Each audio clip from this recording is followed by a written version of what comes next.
fauna. Ini semuanya itu jadi fauna itu menyebar ke 3 wilayah. Yang pertama, Indonesia bagian barat disebut Asiatis. Yang kedua, Indonesia bagian tengah disebut peralihan. Yang ketiga, Indonesia bagian timur disebut dengan Australis. Ibu, kenapa bisa disebut peralihan? Bagus, Dewi. Nah,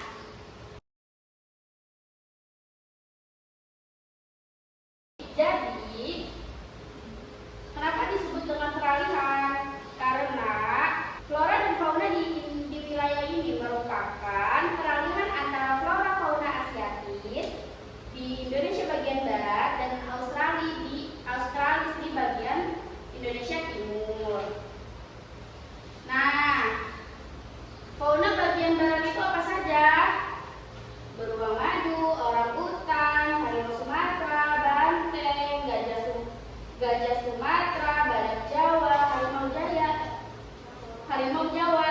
Sementara di Indonesia bagian tengah ada babi rusa, burung maleo, anoa, komodo, dan di Indonesia bagian timur ada cendrawasih, kuskus, burung maleo, kakatua, dan walabi. Oke, sekarang kita membahas tentang flora. Nah, flora di sini ada apa saja? Melati, rafflesia arnold, anggrek hitam, kantong semar, anggrek bulan, edelweiss Jawa, kembang sepatu, kantil, bunga bangkai. Iya, betul. Ibu akan memperlihatkan video. Nanti kalian lihat dan pahami ya tentang persebaran flora dan fauna di Indonesia.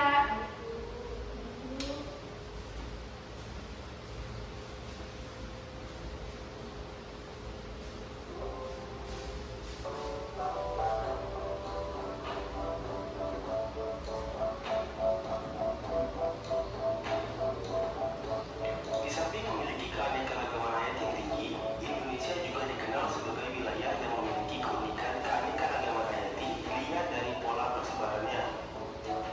Di dunia, terdapat 6 wilayah atau zona utama persebaran makhluk hidup atau biogeografi, yaitu zona paleartik, zona neartik, zona neotropik, zona Ethiopia, zona oriental atau Asia, dan zona Australia. Indonesia memiliki keunikan karena terletak di antara 2 zona biogeografi, yaitu zona Tahu dan zona Australia. Zona oriental meliputi wilayah barat Indonesia, yaitu Sumatera, Jawa, Bali, dan Kalimantan. Di wilayah barat Indonesia terdapat hewan-hewan yang memiliki kemiripan dengan hewan-hewan yang terdapat di benua Asia, misalnya harimau, badak, gajah, banteng, dan kera.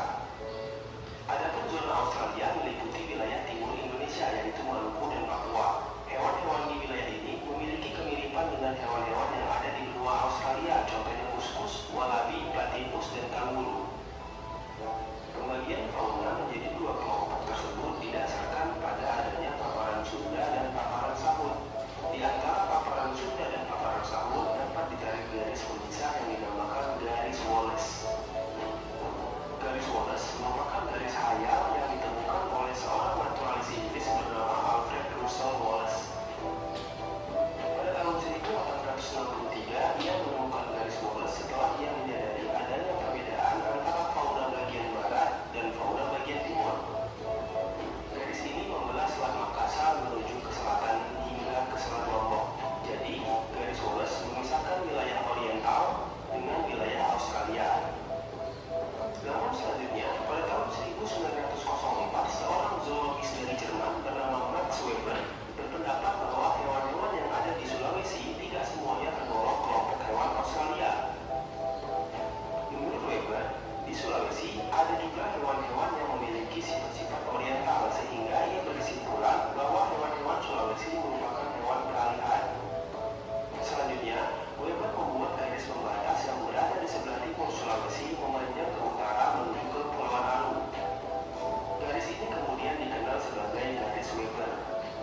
misalnya kuskus dan opossum. Di Papua juga terdapat 27 hewan penggerak atau rodensia dan 17 diantaranya merupakan spesies endemis. Yang kedua adalah hewan berkantung. Di Papua banyak ditemukan hewan berkantung atau marsupialia, contohnya seperti kanguru. Ciri selanjutnya, tidak terdapat spesies kera. Spesies kera tidak ditemukan di daerah Australia, tetapi di Sulawesi ditemukan banyak hewan endemis, misalnya primata primitif Tarsius spectrum, musang, babi busa, anoa, maleo, dan beberapa jenis kupu-kupu. Selanjutnya adalah jenis burung. Jenis burung berwarna indah dan beragam. Papua memiliki koleksi burung terbanyak dibandingkan pulau-pulau lain di Indonesia, kira-kira 320 jenis, dan setengah diantaranya merupakan spesies endemis, misalnya burung cendrawasih. Flora yang ada di zona Australia memiliki kemiripan dengan flora di benua Australia. Hutan-hutan di Papua dan pulau-pulau kecil yang ada di sekitarnya memiliki corak hutan hujan tropis tipe Australia Utara dengan ciri-ciri sangat lebat dan selalu hijau sepanjang tahun. Beberapa jenis kayu yang punya nilai ekonomis tinggi tumbuh dengan baik, seperti kayu besi, cemara, eban hitam, kenari hitam, dan kayu merbau. Indonesia memiliki banyak sekali hewan dan tumbuhan endemis sehingga tergolong negara yang memiliki tingkat endemisme tinggi di dunia. Sebagai contoh, di Sumatera terdapat siamang, bunga bangkai, bunga Rafflesia arnoldi, dan orangutan Sumatera dan orangutan tapanuli. Selain di Sumatera, orangutan juga terkenal, yaitu orangutan Kalimantan. Hewan endemis di Jawa antara lain adalah macan tutul, badak bercula satu, dan banteng. Jenis endemis di Kalimantan contohnya adalah bekantan, burung rangkong, dan anggrek hitam. Anoa, babi rusa, burung maleo, dan kayu eboni merupakan beberapa contoh jenis endemis di Pulau Sulawesi. Di wilayah Nusa Tenggara terdapat kayu cendana dan di Pulau Komodo terdapat komodo. Adapun di Papua terdapat tanaman matoa, sagu, dan burung cendrawasih. Sekian pembahasan kita kali ini tentang keanekaragaman hayati di Indonesia. Sampai jumpa di Oke, tadi adalah persebaran flora dan fauna di Indonesia. Nah, sekarang Ibu minta untuk kalian membuat buku. Kemarin Ibu minta membawa apa ya? Iya, untuk membuat buku. Oke, kalian silakan membuat. Yang pertama itu halaman pertama, bagian cover itu yang ini ya. Poster yang ini ya. Yang halaman kedua itu adalah poster yang keragaman flora dan fauna di Indonesia. Dan yang ketiga itu sesuai minat kalian ya. Kalian boleh memilih tentang flora ataupun fauna. Oke? Silakan membuat.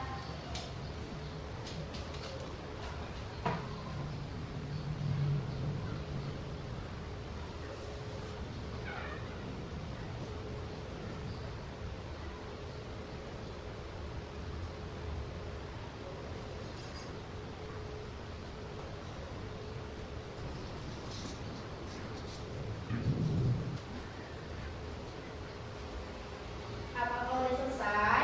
Belum. Baik, silakan selesaikan. Apakah udah selesai? Belum. Oke. Oke, sebagai penguatan pembelajaran hari ini, Ibu mempunyai lagu tentang flora dan fauna. Nih. Bernaga naik beca. Nanti Ibu mencontohkan dulu ya, baru kalian ikuti, oke? Ibu lihat kertasnya. Mari kita belajar ragam flora fauna. Flora bagian barat banyak jenis rotannya. Flora bagian timur banyak tumbuhan sagu. Flora bagian tengah anggrek cengkeh cendana. Fauna bagian barat banteng gajah harimau. Fauna bagian tengah komodo dan anoa. Fauna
bertanya kepada kalian, materi apa yang kita pelajari hari ini? Jenis ragam flora dan fauna, Bu. Bagus, betul. Terus apa ya yang kalian sukai dalam pembelajaran hari ini? Membuat